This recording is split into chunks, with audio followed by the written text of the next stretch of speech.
Hello, everyone. Make sure you guys have a pencil or a pen. Make sure you guys have your highlighter out, and then make sure the substitute teacher has given you guys your note page on today's notes on what we know as the Articles of Confederation. So the two essential questions that you guys will answer within your guys' summary are what were the weaknesses of the Articles of Confederation and what were the differences between the Federalist and Anti-Federalist. And those two essential questions are at the top of what would be your guys' note page. So make sure you guys answer those within your summary at the end. All right, a little background information, guys. So after the Declaration of Independence, the United States and Great Britain fought in what would be known as the American Revolution.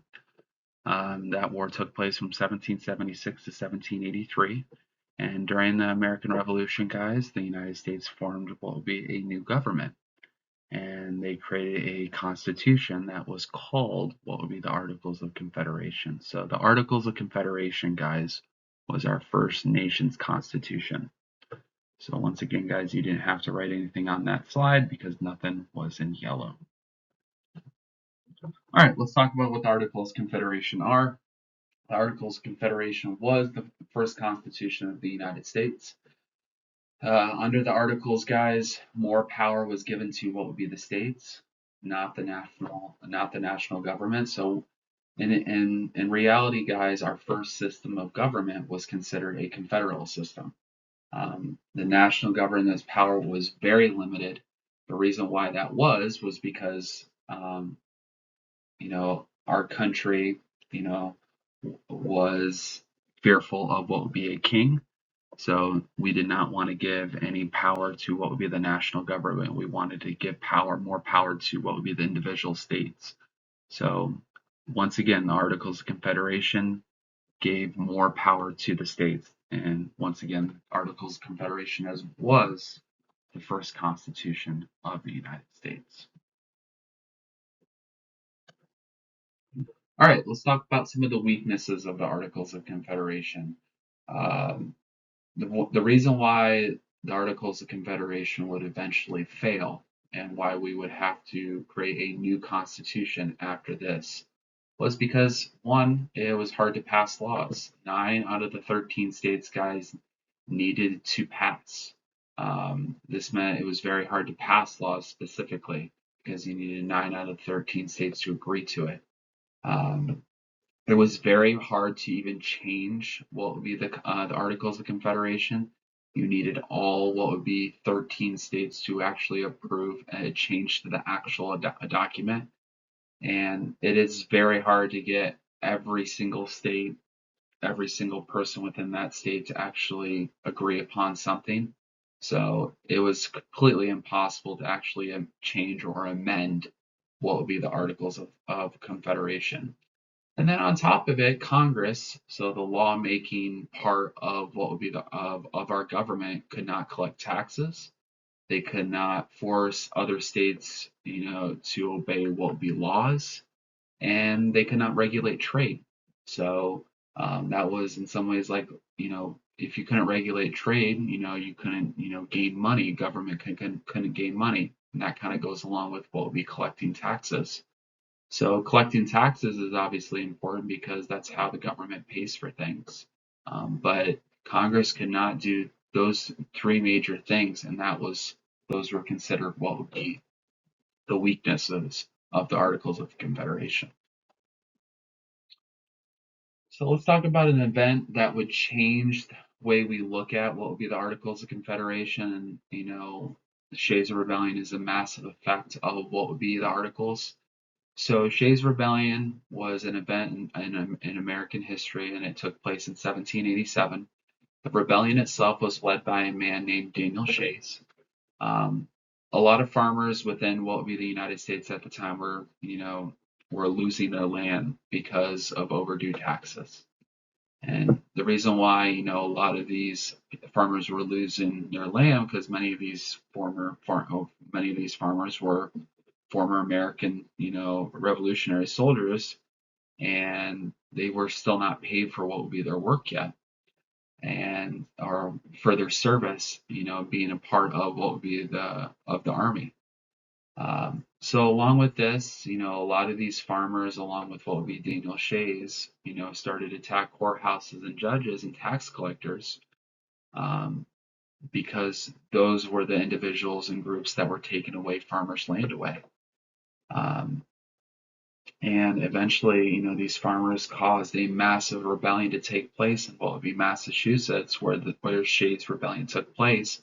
But the national government that was located in Philadelphia had no power to pay these soldiers and these farmers for their service, but also to stop what would be the rebellion from happening. So this was a key what would be weakness of the articles, and it was pretty clear specifically that events like Shays um, was kind of breaking this country apart, and it really did show the weaknesses of the articles because the government could not stop this rebellion from happening.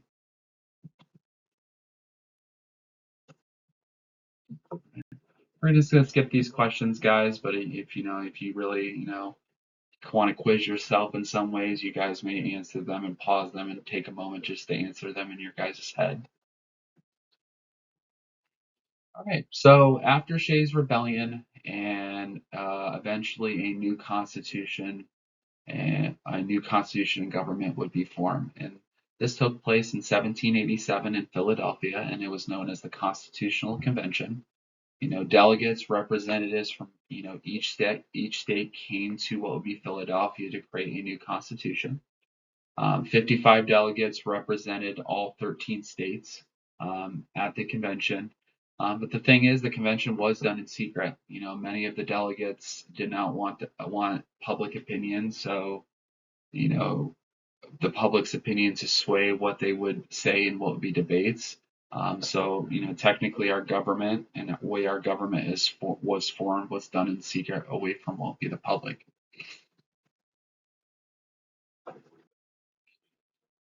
So during the actual convention itself, two groups would form, debating on what would be the United States Constitution that was created in Philadelphia. The two groups that would be formed were the Federalist and Anti-Federalist. So the Federalists wanted a stronger national government, and they supported what would be the Constitution and the points of what the Constitution was trying to accomplish. You have what would be the anti-federalists that did not want a stronger national government because of that fear of possibly having another king like King George III. They wanted the power to remain within the states, but they also wanted something known as a Bill of Rights that was included in the Constitution. Remember, all a Bill of Rights is just a it's where individual rights of citizens are stated in the Constitution. And the original document, the US Constitution, did not technically have a Bill of Rights. So the Anti Federalists wanted those individual rights of citizens to be added within what would be the Constitution.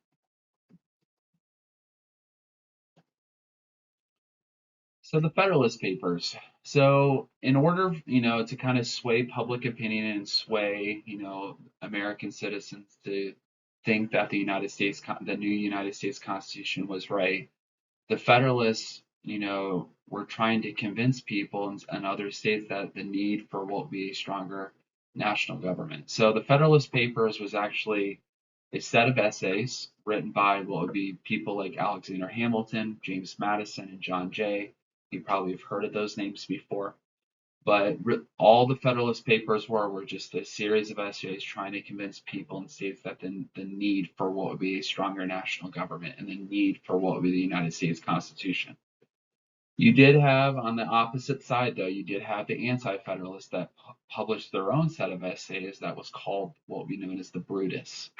The authors of what would be the Brutus are still unknown to this day, but the Brutus basically explained the problems with the United States Constitution and the fact that the United States Constitution needed, say, stuff like a Bill of Rights and the statement of what would be individual rights for citizens.